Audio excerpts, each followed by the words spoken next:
الحمد لله وكفى وسلام على عباده الذين اصطفى أما بعد فأعوذ بالله من الشيطان الرجيم بسم الله الرحمن الرحيم فلما بلغ معه السعي قال يا بني إني أرى في المنام أني أذبحك فانظر ماذا ترى قال يا أبت افعل ما تؤمر ستجدني إن شاء الله من الصابرين صدق الله العظيم وصدق رسوله النبي الكريم ونحن على ذلك من الشاهدين والشاكرين ভারতের এক মহান বুজুর্গ ছিলেন, ওনার নাম হলো হযরত হাজী ইমদাদুল্লাহ মুহাজির মক্কি রহমতুল্লাহ আলাইহি। উনি বলেন যে এই দুনিয়াতে মানুষকে আল্লাহ তাআলা পাঠিয়েছেন তার মারিফাত, তার বন্ধুত্ব, তার মহব্বত হাসিলের জন্য। এখানে আসার উদ্দেশ্য শুধু এইটাই, খাওয়া দাওয়া এবং আনুষঙ্গিক যে কাজগুলো সেগুলো মানুষ কেন, সেগুলো পশুও করে। মানুষকে যে আল্লাহ পাক দুনিয়াতে পাঠিয়েছেন এটার একমাত্র উদ্দেশ্য আল্লাহর মহব্বত হাসিল করা, আল্লাহর মারিফাত হাসিল করা, আল্লাহকে চিনা, আল্লাহকে জানা। হযরত হাজী ইমদাদুল্লাহ মুহাজির মক্কি রহমতুল্লাহ আলাইহি উনি বলেন, तुझे को जो यहाँ जलवा फरमा ना पाया, तुझे को जो यहाँ जलवा फरमा ना पाया, बराबर है आलम को देखा या ना देखा। যে ব্যক্তি এই দুনিয়াতে এসে আল্লাহকে চিনতে পারলো না, আল্লাহকে জানতে পারলো না, আল্লাহকে আপন করতে পারলো না, তার মা তাকে জন্ম দেওয়া না দেওয়া এক সমান কথা। যেন তার মা তাকে জন্মই দেয় না। ছেলে পেলে যখন অবাধ্য হয়, বাবা মা কষ্টের কারণে বলে তোরা আমার সন্তানই না, তোদেরকে পয়দা করে কোনো লাভই হয় না, তোদেরকে লালন পালনের দ্বারা আমার কোনো স্বার্থ হাসিল হয় না, তোরা চোখের আড়ালে চলে যা, আমাদের সামনে না থাক। আমরা বুড়া মানুষ, যেভাবে হয় আমাদের কেটে যাবে জীবন, কিন্তু তোদের দ্বারা আমাদের কোনো ফায়দা নেই। বলে কি বলেন এমন? বলে তো तुझी को जो यहाँ जलवा फरमा ना पाया, बराबर है आलम को देखा या ना देखा। যে এখানে আসলো আর আল্লাহকে চিনতে পারলো না, আল্লাহকে জানতে পারলো না, আল্লাহকে মানতে পারলো না, আল্লাহকে আপন করা শিখলো না, আল্লাহকে আপন করতে পারলো না, তার মা যেন তাকে এখানে জন্ম দেয় নাই। শুধুই এখানে সে আসলো, গাছপালা, তরুলতা, বৃক্ষরাজি ও পশু পাখি, জীবজন্তু যেভাবে এখানে আসে এবং মরে যায়, শেষ হয়ে যায়, এ আশরাফুল মাখলুকাত মানুষেও এভাবেই আসলো এবং শেষ হয়ে যাবে। আমার ভাই, মুমিনের, মুসলমানের, আমাদের জীবনের প্রতিটা কাজ, প্রতিটা হরকত এমন হওয়া চাই এবং এমন এর মধ্যে শিক্ষা যেন কদম বা কদম আল্লাহর মারিফাত ও দুস্তি নৈকট্যের হাসিলের মাধ্যম ও জরিয়া হয়। এগুলো শুধু বন্দিগি না যে সওয়াবের নিয়াতে বন্দিগি করা, এটা হলো আল্লাহ পাকের মারিফাত থেকে যারা বঞ্চিত তাদের কাজ। ফরমাবরদার ছেলে মেয়ে যারা, তারা বাবা মার খুশি চায়, নিজের দায়িত্বেও মনে করে বাবা মার খেদমত করে না, যে আমার ঘাড়ে পড়ছে তো আমি কি করব। হয় না এভাবে নালায়েক ছেলে পেলেও, যে ভাই ঘাড়ে পড়ছে, মা বাবা এখন কি করব, ধাক্কাইয়া ফেলবো কোথায়, ডাস্টবিনে তো ফেলা যায় না, পরে আর কি ঠেলা ধাক্কার ঘর। আর একটা হলো না, আমার বাবা মা, তাদের খুশি চাই, তাদের সন্তুষ্টি চাই। কি আমার উপরে দায়িত্ব অদায়িত্ব এটা আমার দেখার বিষয় না। কি আমি সওয়াব পাবো বাবা মার সেবা যত্ন করলে না করলে সেটা আমার দেখার বিষয় না। আমি বাবা মার খুশি চাই, আমি বাবা মার সন্তুষ্টি চাই। আমাদেরই পরিচিত এক দোস্ত, তাদের বাবার মিরাজ যখন বন্টন হলো, সে ভাই বোনদের মধ্যে এলান করছে, বাবার মিরাজ আমি চাই না, আমাকে বাবার মিরাজ স্বরূপ মা আমার ভাগে দিয়ে দাও, মাকে আমি মার সেবা করব। মার সেবা যত্ন করব। তোমরা বাবার সম্পত্তি সব বন্টন করে নিয়ে নাও, আমাকে সম্পত্তি হিসাবে যেটা পাবো তার বিনিময়ে মার হকটা তোমরা ছেড়ে দাও, আমি মার সেবা করব। সুবহানাল্লাহ, সুবহানাল্লাহ। সওয়াব পাওয়া না পাওয়া, নেকি পাওয়া না পাওয়া, এটা হলো থার্ড ক্লাসের বিষয়। আশেক যে হয়, মুতি যে হয়, ফরমাবরদার যে হয়, সে চায় খুশি, সন্তুষ্টি, রেজা। এজন্য রাসূল পাক সাল্লাল্লাহু আলাইহি ওয়াসাল্লাম আল্লাহ পাকের কাছে দোয়া করছেন, আল্লাহুম্মা ইন্নী আসআলুকা রিযাকা ওয়াল জান্নাহ। আল্লাহ, আমি আপনার খুশি চাই, যে আপনার উপরে খুশি হয়ে, আপনি আমার উপরে খুশি হয়ে যান, আপনি আমার উপরে খুশি, বাস আপনি আমার উপরে সন্তুষ্টি। আমি এটা চাই যে আপনি আমার উপরে খুশি হয়ে যান, সন্তুষ্ট হয়ে যান। জুমার দিন, জিলহজ মাস, মসজিদের মেহরাব। আমি আমার মায়ের ইন্তেকালের 2 দিন আগে মাকে বললাম, মা, আপনার জন্য কিছুই করতে পারিনি, কিছুই হক আদায় হয় নাই। মা আমাকে ধরে বললেন, বাবা, আমি তোর উপরে খুশি। বৃহস্পতিবার রাতে এই কথা আমাকে বলছেন, প্রাইভেসিতে। মার কামরাতে আর কেউ ছিল না, মাকে নিয়ে আমি বসা ছিলাম। শনিবার দিন সকালবেলা মা দুনিয়া থেকে বিদায় নিয়ে চলে গেছেন। মা আমাকে বললেন, বেটা, আমি তোর উপরে খুশি।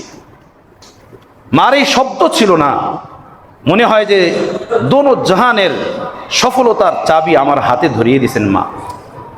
এই কথাটা কথা ছিল না, এটা আমার এই জমিনের সবচেয়ে বড় পাওয়া ছিল, সবচেয়ে বড় প্রাপ্য ছিল মায়ের এই কথাটা।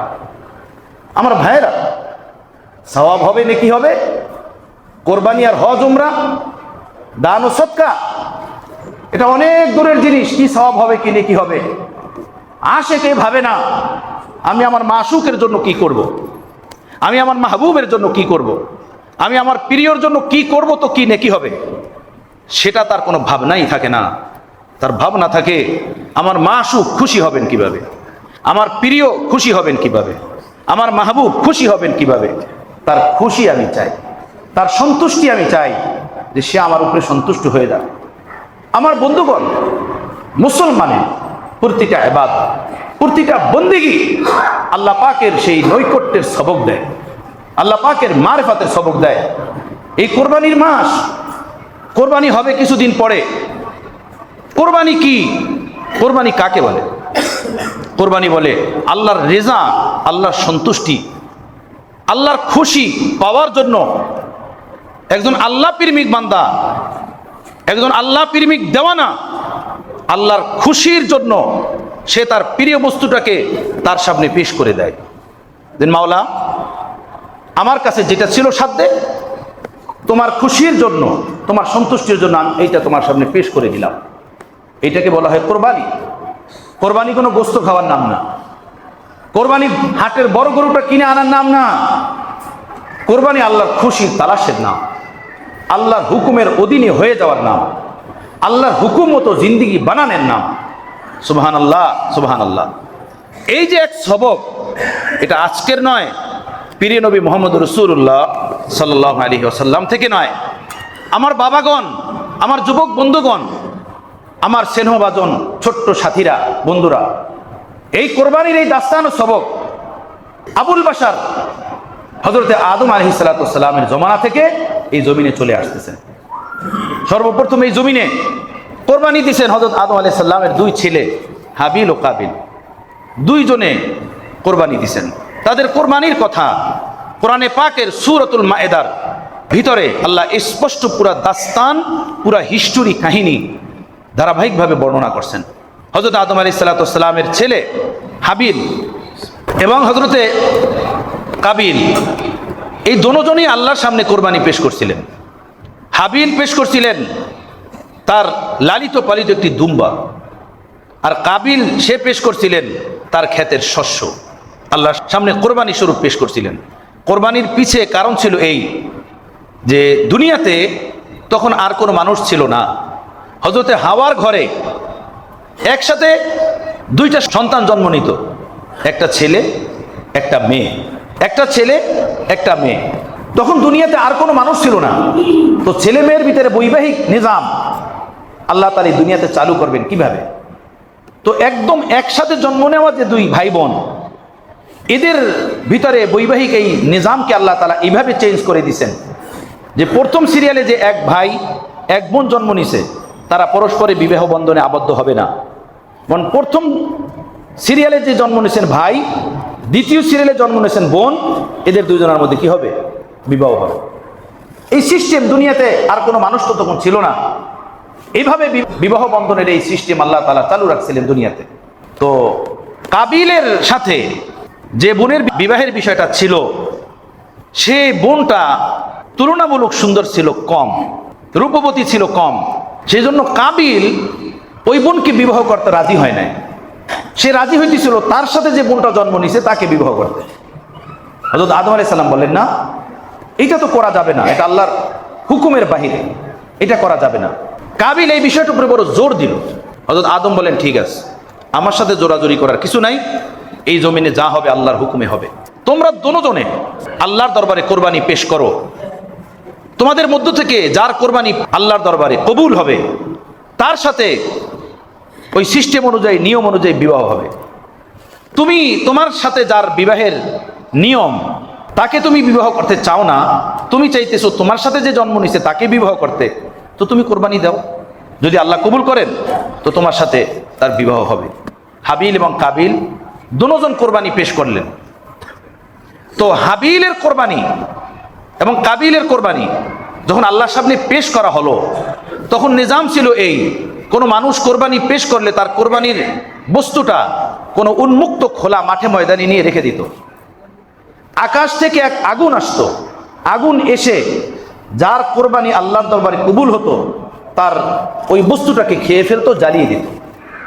কোরআনে পাকের সূরাতুল আলী ইমরানে আল্লাহ পাক এভাবে কথাটা বলছেন, আকাশ থেকে আগুন এসে মানুষের কোরবানি এটা খেয়ে ফেলতো, এটা কবুলিয়াতের আলামত হতো।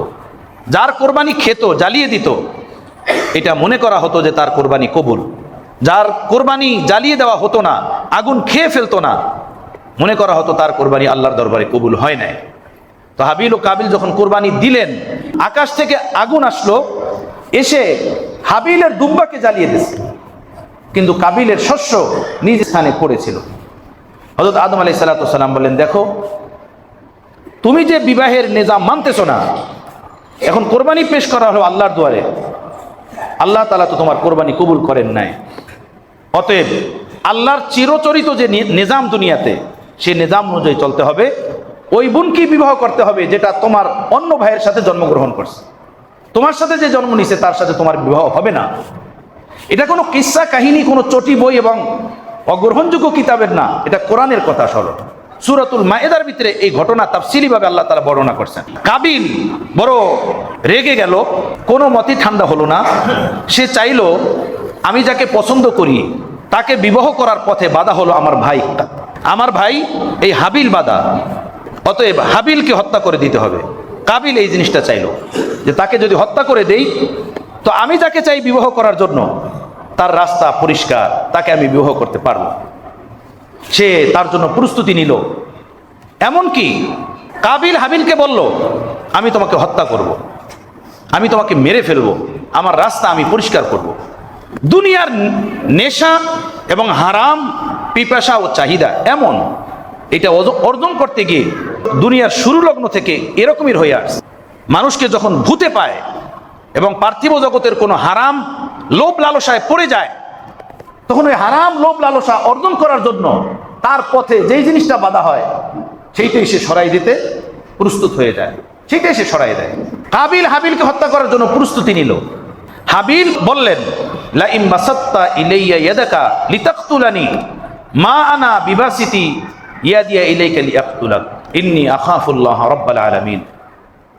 তুমি যদি তোমার হত্যার হাত আমার দিকে প্রসারিত করো আমাকে হত্যা করার জন্য, মা আনা বিবাসিতি ইয়াদিয়া ইলাইকা লিআকতুলাক, আমি আমার হাত তোমার দিকে হত্যার জন্য প্রসারিত করব না, অর্থাৎ আমি তোমাকে কোনো ক্ষতি করব না।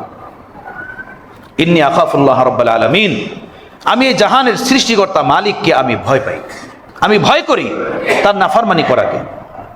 কিন্তু ভাইয়ের এই স্যালেন্ডার করা এবং ভাইয়ের এই নতজানু, সেটাও কাবিলকে নরম করতে পারল না। কাবিল পরিশেষে হাবিলকে হত্যা করে। এইটাই দুনিয়াতে প্রথম হত্যা। এর আগে দুনিয়াতে কোনো হত্যা হয় নাই, এবং এর আগে দুনিয়াতে কোনো কাফন দাফনের সিস্টেমও জানা ছিল না। এরপরে দীর্ঘদিন পর্যন্ত হাবিলকে হত্যা করার পরে কাবিল লাশ কান্দে করে নিয়ে ঘুরতেছে এখানে ওখানে। কি করবে? লাশ দাফনের কোনো সিস্টেম বসতেছে না। কিভাবে লাশ দাফন করা যায়? ভাইয়ের লাশ রাখবে কোথায়? কাঁধে নিয়ে নিয়ে ঘুরছে। আল্লাহ তাআলা দুইটা কাক পাঠিয়েছেন। হযরত হাবিলের লাশ নিয়ে যখন কাবিল ঘুরতেছিল, তখন হঠাৎ কাবিল দেখলো যে তার সামনে দুইটা কাক ঝগড়া করতেছে, ঠুকরা ঠুকরি করতেছে। ঠুকরা টুকরি করতে করতে একটা কাক আরেকটা কাককে মেরে ফেলছে। মেরে ফেলানোর পরে যে কাকটা মরে গেছে, ওই কাকটাকে ঢাকার জন্য পাশি যে কাকটা হত্যা করছে ওই কাকটার নখ দিয়ে মাটি খনন করতেছে। নখ দিয়ে অনেকগুলো মাটি খনন করে এরপরে মারা যাওয়া কাকটা মুখ দিয়ে টেনে ওই গর্তের ভিতরে ফেলছে। এরপরে উপর থেকে মাটি পাও দিয়ে সরাই সরাই মাটি ঢেকে দিচ্ছে। এই দৃশ্য যখন কাবিল দেখলো, তখন ও বলল, আল্লাহ, আমি এত নির্বোধ, এত বোকা, একটা কাক তো তার সহপাঠীকে হত্যার পরে কিভাবে দাফন করতে হবে বা তার লাশটা ঢাকতে হবে সেটা জানে, আর আমি এটা জানি না। আমি এতটাই বোকা। ওহো, এভাবেই ভাইয়ের লাশকে ঢাকতে হবে। এরপরে মাটি খনন করে হাবিলকে কাবিল মাটির নিচে দাফন করে দেয়। এই কোরবানির সিলসিলা এভাবে শুরু হয় দুনিয়াতে, বা হযরত আদম আলাইহিস সালামের জমানা থেকে হাবিল ও কাবিলের মাধ্যমে এই সিলসিলা চলতে থাকে হযরত ইব্রাহিম খলিলুল্লাহ আলাইহিস সালাতু ওয়াস সালাম পর্যন্ত। সকলেই কোরবানি দিত। যার কোরবানি আল্লাহর দরবারে কবুল হতো, আকাশ থেকে একটা আগুন এসে তার কোরবানি জ্বালিয়ে দিত। এটা আলামত হতো যে এই কোরবানি আল্লাহর দরবারে কবুল। যার কোরবানিকে জ্বালানো হতো না, এটা আলামত হতো তার কোরবানি আল্লাহর দরবারে কবুল না, তার মাল আল্লাহর দরবারে পাক না, পবিত্র না। সে তওবা করত, ইস্তেগফার করত, এবং সে নিজের জীবনকে শুধরানোর ফিকির করত। হযরত ইব্রাহিম খলিলুল্লাহ পর্যন্ত যখন এই বিষয় পৌঁছলো, হযরত ইব্রাহিম খলিলুল্লাহ যখন পয়গাম্বার হলেন, নিজের কওমকে দাওয়াত দিলেন ইসলামের দিকে, তো এই পথে সর্বপ্রথম যিনি বাধা হয়েছেন তিনি হলেন হযরত ইব্রাহিমের আপন বাবা আজর। সেই বাবা আজর বলল, লা আরজুমান্নাকা, তুমি যদি তোমার দ্বীনের দাওয়াত থেকে বিরত না থাকো, এর থেকে ফিরে না আসো, আমি তোমাকে পাথর নিক্ষেপ করে শেষ করে দিব, ঘর থেকে তাড়িয়ে দিব। তুমি এর থেকে ফিরে আসো, এর থেকে সরে আসো। কিন্তু ইব্রাহিম খলিলুল্লাহ সেই দ্বীনের দাওয়াত থেকে ফিরনেওয়ালা কে ছিলেন? উনি অনবরত দাওয়াতের কাজে লিপ্ত ছিলেন। বাবাই শত্রু হয় নাই, ধীরে ধীরে গ্রামবাসী, মহল্লাবাসী সকলেই শত্রু হলো। শত্রুতার পর্যা এমন ভাবে বাড়লো, তারা ইব্রাহিম খলিলুল্লাহকে আগুনে ফালানোর সিদ্ধান্ত নিল। যে ঘটনা আপনারা জানেন, তারা আগুনের কুণ্ডলি জ্বালালো। হযরত ইব্রাহিমকে আগুনে ফালানোর প্রস্তুতি তারা নিল। হযরত ইব্রাহিম যখন আগুনের পারে দাঁড়ানো, তাকে ফালানো হবে, ওই মুহূর্তে জিবরাইল আমিন হযরত ইব্রাহিমের কাছে এসে বললেন যে, হে খলিলুল্লাহ, আমি জিবরাইল, আল্লাহ তাআলা আমাকে পাঠিয়েছেন। যদি আপনার কোনো সাহায্যের প্রয়োজন পড়ে তো আমি আপনাকে সাহায্য করতে রাজি, প্রস্তুত। হযরত ইব্রাহিম খলিলুল্লাহ বললেন, হে জিবরাইল, এই সাহায্য যদি তোমার হয় তো তোমার সাহায্য নেওয়ার কোনো দরকার আমার নাই। যে মাওলার জন্য আমি জ্বলবো, যে মাওলার জন্য পড়বো, যে মাওলার দ্বীনের কাজের জন্য আমাকে আগুনে ফালানো হবে, উনি আমাকে ভালো মতো দেখেন, ভালো মতো জানেন, উনি আলিম ও খবীর, আমাকে উনি রক্ষা করবেন, উনিই বাঁচাবেন, তোমার সাহায্যের দরকার নাই। হযরত ইব্রাহিম খলিলুল্লাহ এই কথা বললে জিবরাইল আমিন সরে গেলেন। লোকেরা ইব্রাহিম খলিলুল্লাহকে আগুনের ভিতরে ফেললো। আল্লাহ তাআলা তার কুদরতি কারিশমার দ্বারা আগুনের যে জ্বালানের ক্ষমতা ভিতর থেকে কেড়ে নিছেন। আল্লাহ পাক আগুনকে হুকুম দিছেন যে বারদান ওয়া সালামান হয়ে যাও, ঠান্ডা হয়ে যাও, এটা ইব্রাহিমের জন্য আরামদায়ক হয়ে যাও। হযরত ইব্রাহিম আগুনের ভিতরে আরামে, সুখে, শান্তিতে দিব্যি বসে আছেন, ইবাদত বন্দেগী করতেছেন, হাসতেছেন, কাজ করতেছেন, আর বাহির থেকে অসংখ্য মানুষ এই আল্লাহ পাকের আজীব ও গরীব কারিশমা এটা তারা দেখতেছে। উচিত ছিল এই মুজিজা, এই কারিশমা দেখার পরে হযরত ইব্রাহিম খলিলুল্লাহকে মানা, তার রেসালাতের উপরে ঈমান আনা, তাকে নবী হিসাবে স্বীকৃতি দেওয়া। কিন্তু না, হামেশাই দুষ্ট লোকদের দুষ্টমি বেড়ে যায়, সর্বদাই এমন হয়। কপাল যখন পোড়া থাকে, বঞ্চিত হয়, তখন তার বঞ্চিত অবস্থা আরো বাড়তে থাকে। তারা বলে এটা একটা জাদুকর, আমাদের জ্বালানো আগুনকেও সে দেখো শক্তিহীন করে দিয়েছে, আগুন তাকে জ্বালায় না। কত বড় জাদুকর! এরে তো এই এলাকায় রাখা যাবে না। এতক্ষণ তো আমরা তাকে আগুনে জ্বালিয়ে শেষ করে দেওয়ার ফিকির করলাম, এখন তো দেখতেছি তার এই বুজুর্গি, এই দরবেশি, এটা দেখার পরে মানুষ তো আরো ভক্ত হয়ে যাবে। অতএব একে এলাকায় রাখা যাবে না, আগুন থেকে উঠাও, এর এলাকা থেকে বের করো। হযরত ইব্রাহিম খলিলুল্লাহকে এলাকা থেকে বের হতে বাধ্য করলো ওই সকল লোকেরা। তখন হযরত ইব্রাহিম খলিলুল্লাহর বয়স ৮৬ বছর, কোনো সন্তান নাই, কোনো ছেলে নাই, কোনো মেয়ে নাই। এই বার্ধক্য কালে নিজের আপনজন, প্রিয়জন, মা বাবা, বন্ধু বান্ধব সবাইকে ছেড়ে এলাকা থেকে চলে যাওয়া, এটা কোনো সহজ বিষয় না, বহুতই কঠিন বিষয়। সকলে যখন বাধ্য করলো, না আপনি এলাকায় থাকতে পারবেন না কোনো মতেই, তো যাবেন কোথায়? নিজের ভাগিনা হযরতে লূতকে সাথে নিয়ে ইরাক থেকে বের হলেন। হাঁটতে হাঁটতে হাঁটতে হাঁটতে ফিলিস্তিনের এরিয়া মাকামে কেনানে এসে অবস্থান করলেন। কেনান নামক স্থান, যেটা ফিলিস্তিনের এরিয়ার ভিতরে এখন, সেখানে এসে অবস্থান করলেন। ওখানে হযরতে বিবি হাজেরা এবং হযরতে ইব্রাহিম আলাইহিসসালাম, ভাইগনা লূত আলাইহিসসালাম সাথে। আর কোনো আপনজন নাই, আত্মীয় স্বজন নাই, বন্ধু বান্ধব নাই। এই মুহূর্তে হযরত ইব্রাহিম খলিলুল্লাহ আল্লাহর কাছে দোয়া করছেন, রব্বি হাবলি মিনাস সালিহিন। আয় আল্লাহ, সঙ্গী বলতে কেহ নাই, অপরিচিত জায়গায় সঙ্গীহীন, আত্মীয় স্বজনহীন অবস্থাতে আমরা এখানে আছি, আমাদের একটা সঙ্গী দেন, আমাদের ঘরে একটা সন্তান দেন। সুবহানাল্লাহ। আল্লাহ তাআলা বলেন, ফাবাশশারনাহু বিগুলামিন হালিম। ৮৬ বছর বয়সে যখন হযরত ইব্রাহিম খলিলুল্লাহ আল্লাহর কাছে দোয়া চাইলেন সন্তানের জন্য, আল্লাহ বলেন, আমি ইব্রাহিম খলিলুল্লাহর দোয়াকে কবুল করলাম এবং তাকে একটা ধৈর্যশীল, সবের, নেক, পরহেজগার সন্তানের সুসংবাদ দিলাম। ইব্রাহিম, তোমার ঘরে আমি একটা ধৈর্যশীল, সবের, বুর্দবার একটা সন্তান তোমাকে দিব। আল্লাহ তাআলা সন্তান দিলেন। কেনানে থাকা অবস্থাতে সন্তান হলো। কেনানে তারা থাকতেছিলেন, হঠাৎই ওহী অবতীর্ণ হলো, এই কেনানে না, ফিলিস্তিনে না, এখান থেকে বের হন। কোথায় যেতে হবে? এই ফিলিস্তিন সজীবতায় ভরা, শস্য শ্যামলিমায় ভরা, গাছপালা তরুলতায় ঢাকা, পানির ঝর্ণা, নদ নদী, এই ফিলিস্তিন, শাম, এই এরিয়া, এখানে থাকা যাবে না।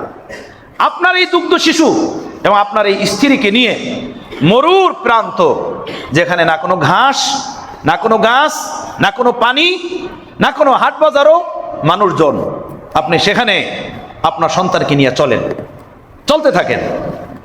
চলতে চলতে আল্লাহ তাআলা তাকে পথ দেখাইলেন, যান এই মক্কা নগরীর চতুর্দিক, যেটা পাহাড়ে ঘেরা, এর পাদদেশে নিচে আমি আমার বাইতুল্লাহ নির্মাণ করে রাখছি, সেই বাইতুল্লাহর দেখভাল আপনার সন্তানের দ্বারা হবে। আপনি সেখানে গিয়ে আপনার এই বাচ্চাকে, আপনার বিবিকে রাখেন। সুবহানাল্লাহ বিহামদি। সেখানে নিয়ে আসলেন কেনান থেকে। বাইতুল্লাহর পাশে থাকতেছিলেন, না কোনো হাট বাজার, না কোনো মানুষজন, না কোনো এলাকা, না পানি, খাবার কোনো পানি, না কোনো গাছগাছালি, কোনো কিছুই নাই, শুধু আল্লাহর ঘর বাইতুল্লাহ। এর পাশে নিয়ে আসতে বললেন হাজেরাকে এবং হযরতে ইসমাইল আলাইহিসসালামকে। ওখানে নিয়ে যখন গেলেন, ওখানে যাওয়ার পরে আল্লাহ তাআলা হযরতে ইব্রাহিম আলাইহিসসালামকে হুকুম দিলেন, আপনি আপনার এই দুধের শিশু ইসমাইলকে এবং বিবি হাজেরাকে রেখে আপনি আবার কেনানে চলে যান। যেই স্থানে ওহী নাজিল হয়েছে, ওই স্থান থেকেই হযরতে ইব্রাহিম আলাইহিসসালাম কেনানের পথে হাঁটা শুরু করছেন। বিবি হাজেরা দেখলেন যে আমাদেরকে রেখে পাহাড় পর্বত অতিক্রম করে এই বুড়া মানুষটা যায় কোথায়? হাঁটতেই আছে, হাঁটতেই আছে, পিছনে আর তাকায় না। বিবি হাজেরা আগে গেলেন, আগে গিয়ে জিজ্ঞেস করলেন কোথায় যান? হযরত ইব্রাহিম খলিলুল্লাহ কোনো উত্তর দেন না, কোনো জবাব দেন না। পরে বিবি হাজেরা বলেন, আচ্ছা এই মরুতে, পাহাড়ের ঘাটিতে কোনো হাট বাজার নাই, দোকানপাট নাই, কোনো মানুষজন নাই, মাথা গোজার মতো কোনো ঘর নাই, গাছের কোনো ছায়া নাই, খাবারের মতো কোনো আহার নাই। আপনি আমাদেরকে এখানে রেখে কোথায় যান? কিছুক্ষণ পরেই নেমে আসবে সন্ধ্যা, আমরা এখানে কিভাবে থাকবো? ইব্রাহিম খলিলুল্লাহ কোনো কথা বলেন না, উনি হাঁটতেই আছেন আগে। পরে বাধ্য হয়ে হযরতে হাজেরা জিজ্ঞেস করলেন, আচ্ছা এই যে কাজ আপনি করতেছেন এটা কি আল্লাহর হুকুমে? আপনাকে আল্লাহ এভাবে হুকুম দিছেন আমাকে আর এই দুধের শিশুটাকে এই মরুর ভিতরে ফেলে আপনি চলে যাবেন? তখন হযরত ইব্রাহিম খলিলুল্লাহ শুধু মাথার ইশারায় বললেন, হ্যাঁ এটা আল্লাহরই হুকুম, আল্লাহরই হুকুম। বিবি হাজেরা তখন বললেন, ইদান লা ইউজিউনা, যদি বিষয়টা তাই হয় যে আপনি আল্লাহর হুকুমে আমাদেরকে এখানে রেখে যাচ্ছেন, তাহলে সেই আল্লাহ আমাদেরকে পালবেন, সেই আল্লাহ আমাদের জন্য হেফাজতের জরিয়া হবেন, উনি আমাদেরকে দেখবেন, উনি আমাদেরকে নষ্ট হতে দিবেন না, বরবাদ করবেন না, যান। সুবহানাল্লাহ বিহামদি। ইব্রাহিম খলিলুল্লাহ চলে গেলেন কেনানে। মুফাসসিরিনে কিরাম কিতাবের ভিতরে লিখছেন যে বিবি হাজেরার ব্যাগের ভিতরে কয়েকটা খেজুর ছিল খাওয়ার মতো, আর কিচ্ছু ছিল না। কয়েকটা খেজুর ব্যাগের ভিতরে, একটা মাস্তুরাত, একটা মহিলার ব্যাগে কয়টা আর খেজুর থাকতে পারে, সেইটা ওখানে রাখা। কোনো পানি নাই, কোনো লোক নাই, কোনো আপনজন নাই। অন্তরের জগতে আপনি একটু ডুব দেন এবং এরকম একটা দৃশ্য আপনি ভাবেন, পরিস্থিতিটা কেমন হতে পারে। হযরতে হাজেরা নিজে পিপাসিত, ছেলে হযরত ইসমাইল পিপাসিত, পানির পিপাসায় কাতর। পানি কোথায় পাবেন? কোথায় কোনো কূপ নাই, কোনো তালাব নাই, কোনো কিছু নাই, পানি কিভাবে পাবেন? মাকামে ইব্রাহিম, বাইতুল্লাহ শরীফের দরওয়াজার সামনে যে মাকামে ইব্রাহিম, সেখানে হযরতে ইসমাইল আলাইহিস সালাতু ওয়াস সালাম কে নিয়ে বিবি হাজেরা বসা ছিলেন। ওখান থেকে পিছনে সাফা এবং মারওয়া পাহাড়ের দিকে তাকাইলেন, দেখলেন যে সূর্যের আলোতে মরুর বালুগুলো স্বর্ণের মতো চিকচিক চিকচিক করতেছে। দূর থেকে দেখলে মনে হয় পানির কোনো লেহের ভেসে যাচ্ছে, পানির কোনো লেহের। ভাবলেন এটা কোনো পানি হবে, যাই তো একটু হেঁটে। উপরে গেলেন, সাফা মারওয়ার পাশে দাঁড়ালেন, দেখলেন যে কোনো পানি তো দেখা যায় না। একটু নিচা জায়গা, এই পাশেই মারওয়া পাহাড়, ভাবলেন সেখানে যাই, একটু তাকিয়ে দেখি কোনো পানি দেখা যায় কিনা। কোনো পানি দেখা যায় না। এভাবে এই পার ওই পার দৌড়ালেন, দীর্ঘক্ষণ দৌড়ালেন, 7টা দৌড় দিলেন। পানির এমন অভাব ছিল আর প্রয়োজন ছিল, আল্লাহ তাআলা জিবরাইল আমিনকে পাঠাইলেন, জিবরাইল যাও, আমার ইসমাইল যে পানির জন্য ছটফট করে, সে যে ছোট্ট বাবু পানির জন্য ছটফট করে, আর এইভাবে ছোট্ট বাবুরা পাও মারে, দেখবেন কাঁদলে পায়ের এরি মাটির ভিতরে মারে। যেখানে আমার ইসমাইল পায়ের এরি মারতেছে, পায়ের গোড়ালি মারতেছে, তুমি সেখানেই জমজম পানির কূপ তৈরি করে দাও। এভাবে জমজম পানির কূপ তৈরি হলো। বিবি হাজেরা দূর থেকে দেখলেন যে পানির এক লেহের বয়ে যাইতেছে আমার ইসমাইলের পাশে। দৌড়ে আসছেন কাছে, ওখান থেকে ডাক দিয়েছেন, জমজম জমজম। শব্দ করতে হলো থাম থাম থাম থাম, মানে পানি এমন ভাবে উতলে উঠতেছিল যে উপক্রম ছিল এমন যে হযরত ইসমাইল ভেসে যাবেন পানিতে, এমন এক উপক্রম ছিল। তখন বিবি হাজেরা ডাক দিয়ে বলেন, থাম থাম থাম। উনি দৌড়ে এসে বাচ্চাকে সরাইলেন এবং একটা পাথর দিয়ে পানিটাকে বন্ধ করলেন, আটকাইলেন। আমার বন্ধু, এই পানির ঘাটিতে খেজুরের এক মুঠি বা এক পোটলা খেজুর নিয়ে বিবি হাজেরা ইসমাইলকে নিয়ে থাকতেছেন, চলতেছেন, খাইতেছেন। দিন দিন বড় হইতেছেন। কিছুদিন পরে হযরত ইব্রাহিম আলাইহিস সালাম কেনান থেকে আবার আসছেন মক্কাতে। হযরত ইব্রাহিম আলাইহিস সালামের বয়স তখন 96 বছর, আর হযরতে ইসমাইলের বয়স তখন 9 বছর। কয় বছর? 9 বছর। মক্কাতে থাকা অবস্থাতে হযরত ইসমাইল আলাইহিস সালাম স্বপ্নে দেখলেন যে নিজের ছেলেকে জবাই করতেছেন, নিজের সন্তানকে জবাই করতেছেন। সন্তানকে জবাই করা এটা কোনো মামুলি বিষয় না। এটা কিভাবে হয়? নবীদের স্বপ্ন থাকে না, নবীদের স্বপ্ন থাকে ওহী তুল্য, ওহীর মতো। হযরত ইব্রাহিম ভাবলেন, আমি এটা কি স্বপ্নে দেখলাম? স্বপ্ন যেটা দেখেছি সেটা তো বাস্তব করতে হবে। কিভাবে কি করা যায়? হযরত ইব্রাহিম আলাইহিস সালাম কি করবেন? হযরত ইসমাইল আলাইহিস সালাম ইব্রাহিমের সাথে সাথে হাঁটেন, কাজে যান, বাজারে যান, এদিক ওদিকে যান, বন জঙ্গল থেকে লাকড়ি জমা করেন। কোরআনে পাকে ভিতরে আল্লাহ তাআলা বলছেন, ফালাম্মা বালাগা মাহু সাইয়া ক্বালা ইয়া বুনাইয়া ইন্নী আরা ফিল মানামি আন্নী আযবাহুকা ফানজুর মাযা তারা। ফালাম্মা বালাগা মাহু সাইয়া, ইসমাইল যখন এই বয়সে পৌঁছলো যে বাবার কাজে মদত করতে পারে। আপনি ভাবেন তো, একমাত্র সন্তান, বৃদ্ধ বাবা আর একটা মা, এখানে আর কেহ নাই তাদের। এই বৃদ্ধ বাবার সাথে একমাত্র সন্তান যে কাজের যোগ্য হয়ে বাবার সাথে সাথে চলে, বাবার সাথে সাথে লাকড়ি টোকায়, বাবার সাথে সাথে ঘরের কামকাজ করে, সেই ছেলেটাকে আল্লাহ তাআলা জব দেওয়ার জন্য স্বপ্নে দেখালেন। উনি স্বপ্নে দেখলেন যে আমি জব দিতেছি। ভাবলেন এই স্বপ্ন আমি পুরা করব কিভাবে? একটা তো হলো আমি ইসমাইলকে জবরদস্তি নিয়ে গেলাম, বাস জব দিয়ে দিলাম, এটা তো বড় কষ্টকর। আমি আমার স্বপ্নের কথা আমি আমার ছেলেকে বলি, ছেলে কি বলে দেখি, সে আল্লাহর দরবারে আল্লাহর দুয়ারে কোরবানি হওয়ার জন্য প্রস্তুত কিনা। আমি তো কোরবানি করব, সে কোরবানি গ্রহণের জন্য প্রস্তুত কিনা আমি দেখি। হযরত ইসমাইল আলাইহিস সালাতু ওয়াস সালামকে হযরত ইব্রাহিম খলিলুল্লাহ একবার কাম কাজের বাহানায় বললেন, হে ছেলে, ইন্নী আরা ফিল মানামি আন্নী আযবাহুকা, আমি একটা খাব দেখলাম যে তোমাকে আমি জব করতেছি। ফানজুর মাজা তারা, আচ্ছা বলো তো এই ব্যাপারে তোমার কি খেয়াল, তোমার কি রায়, তোমার কি পরামর্শ? ফানজুর মাজা তারা, তুমি কি চাও? হযরত ইব্রাহিম আলাইহিস সালাতু ওয়াস সালাম এই কথা বললে হযরত ইসমাইল বললেন, ইয়া আবাতি ফাল মা তুমার সাতাজিদুনি ইনশাআল্লাহু মিনাস সাবিরিন। হে বাবা, আপনি ওই কাজ করুন, আল্লাহ তাআলা স্বপ্নে যে কাজ করার জন্য আপনাকে নির্দেশ দিয়েছেন আপনি করুন। সাতাজিদুনি ইনশাআল্লাহু মিনাস সাবিরিন, আপনি ইনশাআল্লাহ আমাকে ধৈর্যশীলদের অন্তর্ভুক্ত পাবেন। ধৈর্যশীলদের অন্তর্ভুক্ত মানে আল্লাহর জন্য কোরবানি দিতে গিয়ে এই জমিনে যে সকল বান্দারা ধৈর্য ধারণ করেছেন, আমিও তাদের কাতারে নাম লেখাবো। এই কোরবানি দেনেওয়ালা শুধু আমি একা ইসমাইলই নয়, আল্লাহর জন্য নিজের জান উৎসর্গ এই জমিনে আল্লাহর অনেক প্রিয় বান্দারা করেছেন, আমিও তাদের কাতারে নাম লেখাবো।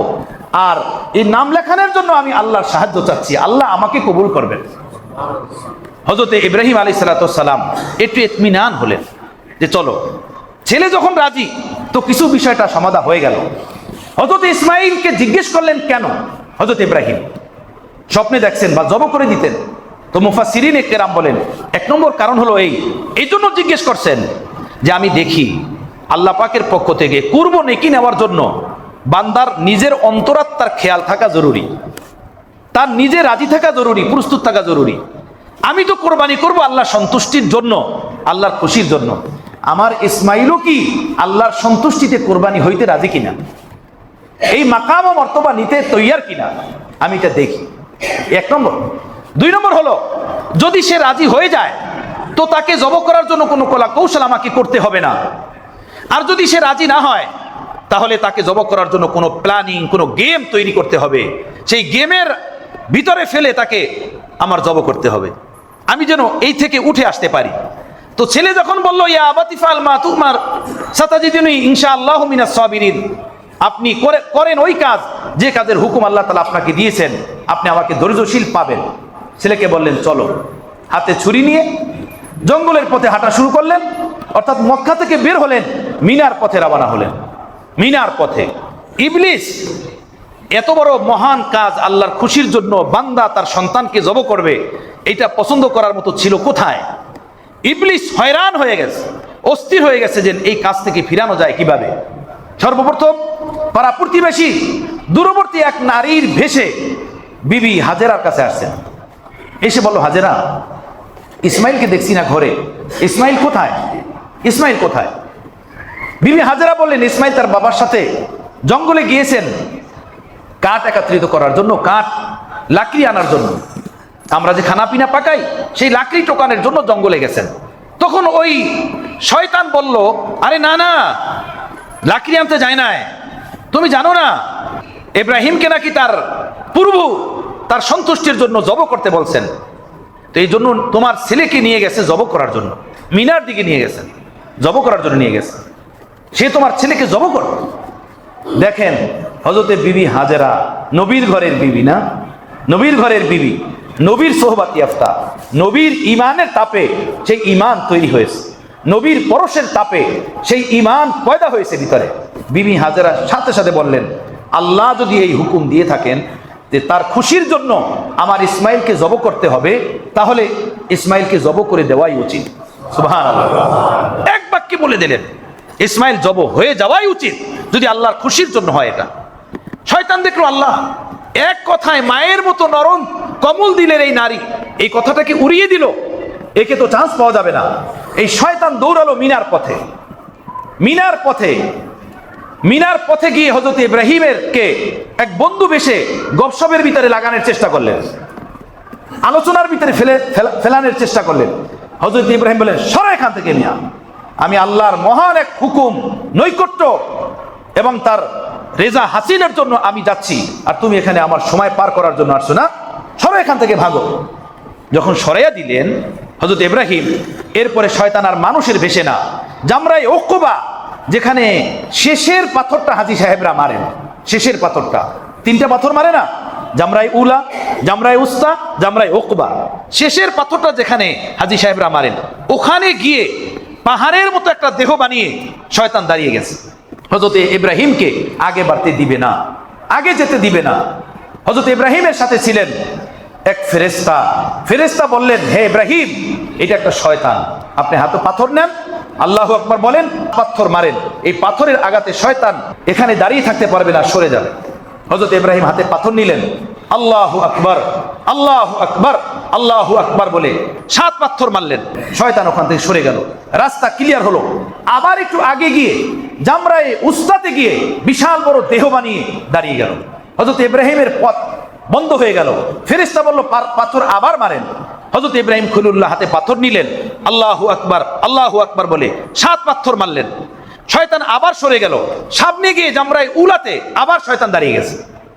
আবার হযরত ইব্রাহিম খলিলুল্লাহ আল্লাহু আকবার বলে 7 পাথর আবার মারলেন। জামরায়ে উলা যেখানে এখন অবস্থিত, আপনারা হাজী সাহেবরা দেখেছেন, ওর থেকে কয়েক হাত ডান পাশি হলো ওই জায়গা যেখানে হযরত ইসমাইলকে হযরত ইব্রাহিম জব দিয়েছেন। এখনো পাহাড়ের সেই ঢালে একটা সাইনবোর্ড লাগানো আছে, সেই সাইনবোর্ডের ভিতরে লেখা আছে, হাদা মাজবাহু ইসমাইল আলাইহিস সালাতু ওয়াস সালাম। এ হলো ওই জায়গা যেখানে ইসমাইলকে হযরত ইব্রাহিম জব দেওয়ার জন্য শোয়াইছিলেন। সুবহানাল্লাহ বিহামদি। ওখানে পৌঁছে গেছেন। ওখানে পৌঁছে হযরত ইব্রাহিম আলাইহিস সালাতু ওয়াস সালাম ইসমাইলকে জব করার জন্য প্রস্তুতি নিলেন। কোরআনে পাক বলেন, ফালাম্মা আসলামা ওয়াতাল্লাহু লিল জাবিন। আসলামা বাপ এবং বেটা, বাবা এবং পুত্র, উবাই যখন ঝুঁকলেন, উবাই যখন আল্লাহর হুকুমের সামনে ঝুঁকে গেলেন, মানে ছেলে জমিনে শুয়ে পড়লেন কোরবানি নেওয়ার জন্য, আর বাবা হাতে তরবারি নিয়ে ঝুঁকলেন ছেলেকে কোরবানি করার জন্য। সুবহানাল্লাহ। ফালাম্মা আসলামা, যেভাবে আমরা পশু জব করার সময় মাটির দিকে, মাটিতে আগে পশুটা শোয়া ফেলি, এরপরে হাতে ছুরি নিয়ে ঝুঁকে যাই, কোরআন সেই কথা বলতেছে, ফালাম্মা আসলামা, বাবা এবং ছেলে উভয় যখন ঝুঁকে গেল জমিনের দিকে, ছেলে কোরবানি হওয়ার জন্য আর বাবা কোরবানি করার জন্য। ওয়াতাল্লাহু লিল জাবিন, আর বাবা হযরত ইব্রাহিম ইসমাইলকে চেহারা মাটির দিকে দিয়ে উল্টা শোয়াইলেন। তখনই আসমান থেকে আওয়াজ আসছে, ওয়ানাদাইনাহু আইয়া ইব্রাহিম। শোয়াইছেন, জব করবেন। এখানে রেওয়ায়েত আছে 3 ধরনের। একটা রেওয়ায়েত হলো এই, হযরত ইব্রাহিম মাত্র শোয়াইছেন ইসমাইলকে, জব করবেন, এখনো জব করার জন্য হাতে তলোয়ার নেন নাই, ইসমাইল শুয়ে গেছে। এই মুহূর্তে উপর থেকে আওয়াজ আসছে, ওয়ানাদাইনাহু আইয়া ইব্রাহিম ক্বাদ সাদ্দাকতা রুইয়া ইন্না কাযালিকা নাজজিল মুহসিনিন। আমি ডাক দিয়ে বললাম, হে ইব্রাহিম, আপনি আপনার স্বপ্নকে সত্যরূপে বাস্তবায়ন করে দেখিয়েছেন, আর দরকার নাই, থামেন। আর এক রিওয়ায়াত হলো এই, হযরত ইব্রাহিম আলাইহিস সালাতু ওয়াস সালাম হাতে তলোয়ার নিয়ে হযরত ইসমাইলের গলায় তলোয়ার চালাইয়া দিয়েছেন। সেই মুহূর্তে আল্লাহ তাআলা তার তলোয়ারের নিচে জান্নাতের দুম্বা ঢুকাইয়া দিয়েছেন। হাতে রক্ত রাখলো। হযরত ইসমাইল কোরবান হয়ে গেছেন ভেবে হযরত ইব্রাহিম নিজের চোখের কাপড় খুললেন। চোখের কাপড় খুললে দেখলেন যে ইব্রাহিম পাশে বসা, সামনে একটা দুম্বা কোরবানি হয়ে পড়ে আছে। সুবহানাল্লাহ বিহামদি, সুবহানাল্লাহিল আযীম। ফালাম্মা আসলামা ওয়াতাল্লাহু লিল জাবিন ওয়ানাদাইনাহু আইয়া ইব্রাহিম। আরেকটা রিওয়ায়াত হলো এই, হযরত ইব্রাহিম সেই পাহাড়ের উপরে নিয়ে হযরত ইসমাইলকে বলেন, বেটা প্রস্তুতি নাও, প্রস্তুতি নাও। তখন বেটা প্রস্তুতি নিতেছেন। ইব্রাহিমকে বলেন, বাবা আপনি তো আমাকে দাফনের জন্য কোনো কাপড় আনেন নাই, আমাকে দাফন দিবেন কিভাবে? তো কাজ করুন, আমার গায়ের এই পোশাকটা খুলে নেন, এটার ভিতরে রক্ত না লাগে, আমাকে এই কাপড়টা দিয়েই কোরবানি করার পরে দাফন দিয়ে দিয়ে। সুবহানাল্লাহ। তো হযরত ইব্রাহিম আলাইহিস সালাতু ওয়াস সালাম ইসমাইলের গাত থেকে পোশাক খুলতেছিলেন। সুবহানাল্লাহ।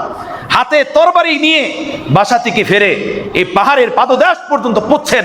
আল্লাহ বুঝলেন আর কিছু বাকি নাই, আমার খুশির জন্য তলোয়ার চড়াইতে, তলোয়ার উঠাইতে আর মাত্র বিন্দু দেরি করবেন না আমার ইব্রাহিম।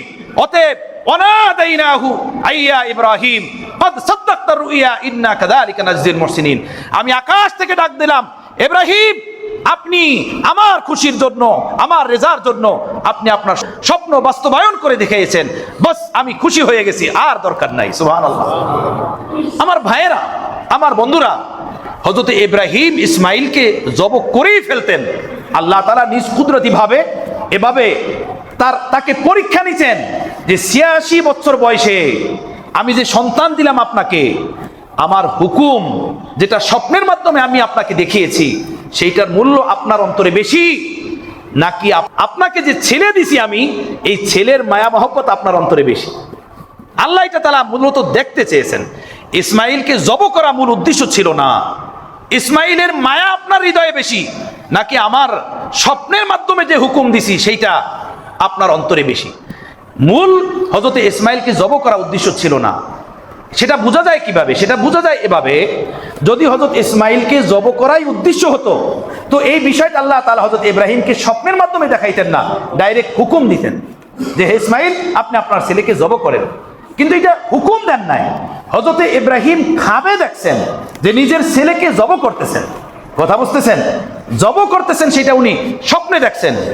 সুবহানাল্লাহ। আর এটা এই জন্যই আল্লাহ তাআলা দেখাইছেন, আমি দেখি আমার ইসমাইলের মহব্বত ইব্রাহিমের অন্তরে বেশি, নাকি আমি আল্লাহর হুকুমের মহব্বত তার অন্তরে বেশি। আল্লাহর খুশির জন্য, আল্লাহর রেজার জন্য হযরত ইব্রাহিম আলাইহিস সালাতু ওয়াস সালাম এভাবে নিজের সন্তানকে কোরবানি দেওয়ার জন্য প্রস্তুতি নিলেন, আল্লাহর খুশির জন্য, আল্লাহর রেজার জন্য। এভাবে পয়গম্বরগণ, এভাবে আল্লাহর প্রিয়গণ, আল্লাহর রসুলগণ আল্লাহর সন্তুষ্টির জন্য নিজের সবচেয়ে প্রিয় বস্তুটা আল্লাহর দরবারে পেশ করতে প্রস্তুতি নিছেন। কোরআনে পাকের ভিতরে আল্লাহ তাআলা বলেন, লা ইয়ানালাল্লাহু লুহুমুহা ওয়ালা দিমাউহা ওয়ালাকিন ইয়ানালুহুত তাকওয়া মিনকুম। এই কোরবানির গোশতের মাংস, হাড্ডি, চামড়া, রক্ত, পশম কোনো কিছুই আমার দুয়ারে পৌঁছে না। আমার দুয়ারে যেটা পৌঁছে সেটা হলো তোমার অন্তরের ভালোবাসাটুকু, তোমার হৃদয়ের প্রেমটুকু, তোমার অন্তরের খেয়ালটুকু, যে তুমি কেন কোরবানি করতেছো, তোমার এই কোরবানি করার পিছনে নিয়ত কি, মাকসাদ কি, তোমার এই কোরবানি করার পিছনে নিয়ত কি, মাকসাদ কি। আমার ভাইয়েরা, জিনিস যত দামি হোক না কেন, যদি আল্লাহর খুশির জন্য না হয়, আল্লাহর দরবারে এটা কবুল হবে না। আল্লাহর দরবারে এটা কবুল হবে না, আল্লাহ এটা কবুল করবেন না। আল্লাহর খুশির জন্য যদি অল্প কিছু হয়, সেটা আল্লাহ অনেক বড় আকারে কবুল করবেন। হাদিসে পাকের ভিতরে আসছে, রাসূল পাক সাল্লাল্লাহু আলাইহি সাল্লাম বলছেন, হে আমার সাহাবীরা, তোমরা এক মুঠ খেজুরের বিচি, এক মুঠ খেজুর আল্লাহর দরবারে দান করে যে মর্তবা পেয়েছো, পরবর্তী লোকেরা উহুদ পাহাড় সমপরিমাণ যদি স্বর্ণ অলংকারও আল্লাহর দুয়ারে ব্যয় করে, সেই সওয়াব তারা পাবে না, সেই নেকি তারা পাবে না। ব্যবধান কোনটা? ব্যবধান হলো দিলের সংকল্পের, দিলের নিয়তের, দিলের এরাদার, দিলের খেয়ালের। এখন কোরবানি করে, যে কোরবানি না করলে কেমন দেখা যায়? ছেলে আসবে, জামাই আসবে, মেয়ে আছে, আত্মীয় স্বজন আছে, কোরবানি তো কিছু করণই লাগে। না হয় এই ছেলে জামাই আত্মীয় স্বজন এদের মাঝে কিভাবে থাকা যায়? একটা লোক লজ্জার বিষয়। কথা বুঝতেছেন? এরপরে আবার আমার ডানের বাড়ি যার, বামের বাড়ি যার, 3 লাখ টাকা দিয়ে সার আনছে দুইটা, আমি যদি একটা আনি তো কেমন দেখা যায়? এটা কি মানায়? এটা ভালো দেখা যায়? বলবে বড় কৃপণ, বড় বকিল, তাই না? এটা মানায় না। আমার পাড়া প্রতিবেশী, বিশেষভাবে যাদের সাথে একটু হেডাম থাকে, সামাজিক লেভেলে একটু হাড্ডাহাড্ডি লড়াই থাকে, তখন যদি দেখে যে সে 5 লাখের আনছে, তো তার খেয়াল জাগে আমি 7 লাখের আনবো, তাই না? সে 2টা আনছে তো আমি 3টা আনবো, সে 3টা আনছে তো আমি 4টা আনবো। এই ধরনের বিষয় থাকে। ভাইয়েরা, এগুলো কোরবানি না, এগুলো কোরবানি না। এই অর্থকরীকে টাকা দিয়ে জ্বালিয়ে দেওয়া ভালো, এমন কোরবানিকে আগুন লাগিয়ে পুড়িয়ে দেওয়া ভালো যেটা আল্লাহর খুশির জন্য হয় না, আল্লাহর রেজার জন্য হয় না, আল্লাহর সন্তুষ্টির জন্য হয় না। কোরবানি তো আল্লাহর রেজার জন্য, আল্লাহর খুশির জন্য। আমার উপরে ওয়াজিব কি ওয়াজিব না এটা পরের বিষয়। জীবনে কোরবানি আসে কয়টা? জীবন আমাদের কতদিন? প্রতি বছর একবার মাত্র কোরবানি আসে। গোস্ত তো আমরা সারাটা বছর খেতে পারি, বাজারে গোস্তের অভাব নাই। কিন্তু জিলহজ মাসের 3 দিন 10, 11, 12 এই 3টা দিন হলো আল্লাহর নৈকট্যের দিন। কোরবানির মাধ্যমে আল্লাহর নৈকট্য পাওয়া যায়। প্রিয় নবী সাল্লাল্লাহু আলাইহি ওয়াসাল্লামের উপরে বলুন কবে কোরবানি ওয়াজিব ছিল, কবে যাকাত ওয়াজিব ছিল? বিদয় হজে প্রিয় রাসূল সাল্লাল্লাহু আলাইহি ওয়াসাল্লাম হজের শেষে 100 উট কোরবানি করছেন। সুবহানাল্লাহ। এর মধ্যে 63টা উট কোরবানি করছেন নিজ হাতে, নিজ হাতে সেগুলোকে নেহের করছেন। উট যেভাবে নেহের করা হয়, বাকিগুলো হযরত আলীকে দিয়েছেন যে আলী তুমি বাকিগুলোকে জব করো। এরপরে বললেন আমার উম্মতের পক্ষ থেকে একটা করে দাও, সব উম্মতের পক্ষ থেকে। সুবহানাল্লাহ বিহামদিহি সুবহানাল্লাহ। আমার ভাইয়েরা, নবী হযরত ইব্রাহিম খলিলুল্লাহ আল্লাহর খুশির জন্য তো নিজের সন্তানের গলায় ছুরি দেন। আর আমরা আল্লাহর খুশির জন্য বছরে একবার আসে একটা কোরবানি, তার জন্য আমরা তর্কে জড়াই। আমার উপরে ওয়াজিব না, আমি ঋণী, আমার এই পেরেশানি ইত্যাদি ইত্যাদি কত রকমের বিষয়। এটা আশেকের কাজ না। আমি শুরুতে বলেছিলাম মা অসুস্থ, ওই বেওকুফ ছিলি হিসাব করবে আমার দায়িত্ব কতটুকু, আমি সেটা পালন করব। আমি এর আগে পারবো না। এটা একটা বেওকুফ ছেলে যে বান্দা আশেক হবে, আল্লাহর দেওয়ানা হবে, সেইটা হিসাব করবে না যে আমার উপরে ওয়াজিব কি ওয়াজিব না। সেই ওয়াজিব ফরজ ঋণ গায়রে ঋণের হিসাব রাখবে না, তার হিসাব থাকবে এটা এই কোরবানি বছরে একবার আসে। সারা বছর আমরা গোস্ত খেতে পারি, খাই, কিন্তু এই কোরবানি তো আমরা পাবো না, এই কোরবানি তো আর আসবে না। আমি আল্লাহর খুশির জন্য আমার উপরে ওয়াজিব হোক বা না হোক আমি কোরবানি করব, যে কোনো উপায়ে আমি কোরবানি করব। আর রাসূলুল্লাহ সাল্লাল্লাহু আলাইহি সাল্লাম বলেন কোরবানির এই 3 দিনে আল্লাহর রাহে পশু কোরবানির মাধ্যমে রক্ত প্রবাহিত করার চেয়ে উত্তম এবং শ্রেষ্ঠ আর কোনো বন্দেগী নেই, আর কোনো ইবাদত নাই। আমার বন্ধুগণ, ছোট্ট ছোট্ট একটা বিমারি হলে কত হাজার হাজার টাকা বের হয়ে যায়, যায় কি যায় না বলেন? একবার কোনো ডাক্তারের কাছে গেলে এতগুলো টাকার টেস্ট দেয়।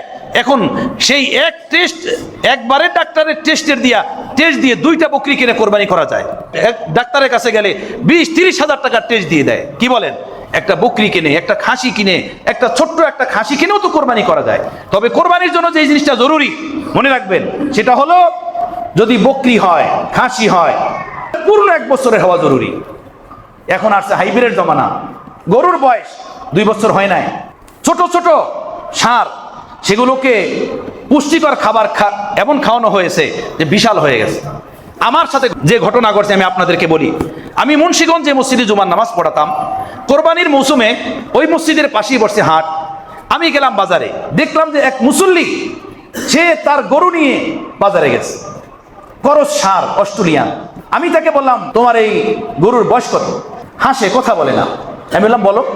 আমার কানে কানে বলতেছে হুজুর 17 মাস। আমি বললাম তুমি এই গরুটা বাজারে নিয়ে আসছো, অস্ট্রেলিয়ান করস, দেখতে তো খুব বড় দেখা যায়। গরু মহিষ কোরবানি উপযুক্ত হওয়ার জন্য তার 2 বছর বয়স হওয়া জরুরি। 2 বছর বয়স হইতেই হবে, এছাড়া গরু মহিষের কোরবানি সহি হবে না। উট যদি হয় তাও 5 বছর হতে হবে, না কোরবানি সহি হবে না। তো আমরা তো উটের কোরবানি করি না, গরু মহিষ বকরির কোরবানি আমরা করি, খাসি বকরির। খাসি যদি হয় 1 বছর হতে হবে, পূর্ণাঙ্গ 1 বছর। আর গরু যদি হয় পূর্ণাঙ্গ 2 বছর হতে হবে, নয় কোরবানি হবে না। আমি ওরে বললাম তুমি আল্লাহকে ভয় করো না, তোমার কি ডর লাগে না? এই গরুটা যদি কোনো মানুষ কিনে নেয় 1 লাখ টাকা দিয়ে, 80,000 টাকা দিয়ে, সেই বেটার কোরবানি যে হবে না, কিয়ামতের দিন তুমি আল্লাহর দরবারে কি জবাব দিবা? এই কথা বলার পরে সে আস্তে রশিটা খুললো, গরুটা নিয়ে বাড়িতে চলে গেল। কথা বুঝতেছেন? এভাবে মানুষ বাজারে যায়, গরু কিনে আনে, খাসি কিনে আনে, কোরবানি দিতে থাকে। একবার আমি আমাদের বাসার পাশে খাসি কেনার জন্য গেলাম কোরবানির, গিয়ে দেখলাম এক মহিলা, বৃদ্ধা মহিলা, সে খাসি পালে। আমি বললাম মা এই খাসির বয়স কত? বললো বাবা 7 মাস। 7 মাস। আমি বললাম আচ্ছা, তাহলে তো কোরবানির জন্য নেওয়া যাবে না। আমি চলে আসলাম। পরের দিন দেখলাম আমার পাশের ফ্ল্যাটের ব্যক্তি, পাশের বাড়ির ব্যক্তি ওই বকরি কিনে নিয়ে আসছে। আমি তাকে বললাম ভাই এই বকরিটা কোথা থেকে আনছেন? বললো যে ওখানে এক মহিলা বিক্রি করে, তার বাসা থেকে আনছে। আমি বললাম আল্লাহ, এই বকরির বয়স তো হয় নাই, ওই মহিলা আমাকে বলছে এই বকরির বয়স 7 মাস। বললো না না হুজুর, উনি বললেই হবে। দেখেন কত বড় কথা, বুঝতেছেন? দেখেন কত বড়। যে পালে সে বলতেছে বয়স হয় নাই, আর সে বলতেছে দেখেন কত বড়। আমার বাবা, নামাজ যেভাবে এলোমেলো হয় না, নামাজ যেভাবে রুকুর জায়গায় সেজদা দিলে হয় না, কেরাত উল্টা পুল্টা পারলে হয় না, কেবলা ছেড়ে নামাজ পড়লে যেভাবে নামাজ হয় না, শরীয়তের প্রতিটা কাজের এক নিয়ম আছে, নীতি আছে, মাসালা আছে, সেই মতো করতে হয়। খাসি বকরির জন্য 1 বছরের বয়স ধার্য। গোস্ত তো আপনি খেতে পারেন সারা বছর, সেটা বয়সের কোনো দরকার নাই। কিন্তু কোরবানি যদি করতে চান খাসি দিয়ে, বকরি দিয়ে, সেটা 1 বছরের হতে হবে, অবশ্যই 1 বছরের হতে হবে। এই গরু বিক্রেতারা এবং খাসি ইত্যাদি যারা বিক্রি করে ব্যবসায়ীরা মিথ্যা কথা বলে দিদারছে, ওদের কথার কোনো ধর্তব্য না। আল্লাহ তাআলা কুদরতি নিজাম পয়দা করছেন। খাসির বয়স যদি 1 বছর হয় তো একটা দাঁতে একটা পড়ে, গরুর বয়স যদি 2 বছর হয় তোর 2টা দাঁত পড়ে। সুবহানাল্লাহ বিহামদিহি। বোঝা সহজ। ওরা বলে বয়স হয়ে গেছে দাঁতে নাই, এটা ডাহা মিছা কথা। বয়স হয়ে যাবে দাঁত পড়বে না, এটা হতে পারে না। আল্লাহ পাক কুদরতি এক সিস্টেম রাখছেন, গরু মহিষ এর বয়স যদি 2 বছর হয় তাহলে তার দাঁত পড়ে যাবে। কথা বুঝতেছেন? 2টা দাঁতবে। খাসির বয়স যদি 1 বছর হয় তাহলে দাঁতবে কয়টা? একটা দাঁতবে। তো আপনারা আল্লাহর খুশির জন্য, আল্লাহ সন্তুষ্টির জন্য সকলে কোরবানি করার জন্য নিয়ত করেন, ইনশাআল্লাহ সকলে করেন, নিয়ত করেন আমার ভাইয়েরা। এর ভিতরে আজিমুশান সওয়াব ও বন্দেগী। পয়গম্বরগণ নিজেদের সন্তানকে জবাই করছেন, আমরা 10-20 হাজার টাকা খরচ করে আল্লাহর খুশির জন্য একটু কোরবানি করতে পারবো না? এটা একটা কথা হলো? তখনও ঋণের হিসাব, তখনও গরিবের হিসাব, তখনও ওয়াজিবের হিসাব, এটা সহি না। যদিও কোরবানি ওয়াজিব ওই ব্যক্তির উপরে যার নিকটে 52.5 ভরি রূপা বা তার সমমূল্যের টাকা থাকবে। 52.5 ভরি রূপার বর্তমান বাজার মূল্য হলো 1,78,500 টাকা, 1,78,500 টাকা। এই পরিমাণ টাকা অথবা রূপা, স্বর্ণ অলংকার, ক্যাশ যদি কারো কাছে থাকে তার উপরে কোরবানি করা ওয়াজিব, তার উপরে কোরবানি করতেই হবে। তাও সারা বছরের জন্য না, জিলহজ মাসের 10 তারিখ থেকে নিয়ে 13 তারিখের সূর্যাস্ত পর্যন্ত এই টাইমের ভিতরে যদি কারো নিকটে 52.5 ভরির যে রূপার মার্কেট ভ্যালু, এই পরিমাণ টাকা, স্বর্ণ অলংকার কারো কাছে থাকে, তাহলে তার উপরে কোরবানি ওয়াজিব। বুঝাচ্ছে ভাইরা? আল্লাহ আপনাদেরকে সহিভাবে কোরবানি করার তৌফিক দান করেন। আরেকটা হলো আরাফার রোজা, একটা বিষয়। আরাফার রোজা আমরা কবে রাখবো? আরাফার রোজা হলো 9 তারিখে। জিলহজ মাসের কয় তারিখ? 9 তারিখ। আজকে কয় তারিখ? আজকে 4 তারিখ। 9 তারিখ কবে হয়? হ্যাঁ, আগামী বুধবার। আগামী বুধবার 9 তারিখ। আমার ভাইয়েরা, আমাদের এখানে দুপুর এখন 1:25, তাই না? আমেরিকাতে কয়টা এখন? আমেরিকাতে কয়টা? তো তারা কি এই এখন যে আমাদের এখানে 1:25, তারা কি 1:25 এখন দুপুর? তারা কি এটাকে দুপুর বলে না রাত বলে? রাত বলে। সারা দুনিয়ার কুদরতি নিজাম, চন্দ্র সূর্যের আলোতে এটা হয়, দিন রাত, দিন রাত, তাই না?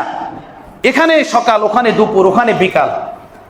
ইয়াসআলুনাকা আনিল আহিল্লা, প্রিয় নবীকে জিজ্ঞেস করছেন এই চন্দ্র সূর্যের মধ্যে ফায়দা কি? আল্লাহ তাআলা বলেন যে হে নবী, আপনি বলে দিন, কুল হিয়া মাওয়াকিতু লিন-নাস, এই চন্দ্র সূর্য হলো মানুষের ইবাদতের জন্য সময় বাতলাইয়া দেয়, মানুষের বন্দেগীর সময় বাতলাইয়া দেয়। তো জিলহজ মাসের 9 তারিখে আরাফার রোজা রাখতে হয়। জিলহজ মাসের 9 তারিখ। এখন 9 তারিখে এই জমিনের উপরে যেই এরিয়াতে যখন 9 তারিখ হবে তখন সে রোজাটা রাখবে। এই 9 তারিখ সৌদি আরবের হিসাবে না, এটা আমেরিকার হিসাবে না। আমি যেখানে থাকবো ওই এরিয়াতে জিলহজ মাসের 9 তারিখ যখন হবে তখন সে রোজা রাখবে। আমরা কি ফজরের নামাজ সৌদি আরবের হিসাবে পড়ি বলেন? আমাদের জোহরের নামাজ কি আমরা সৌদি আরবের হিসাব করে পড়ি? একদমই না। আমরা যেভাবে রমজানের রোজা আমাদের হিসাবে পড়ি, এনিভাবে ঈদ আমাদের হিসাবে করি, চাঁদ দেখে করি, ঠিক আরাফার রোজাও আমরা রাখবো 9 তারিখে। জিলহজ মাসের 9 তারিখ যখন হবে সেই অনুযায়ী আমরা রোজা রাখবো, জিলহজ মাসের 9 তারিখ।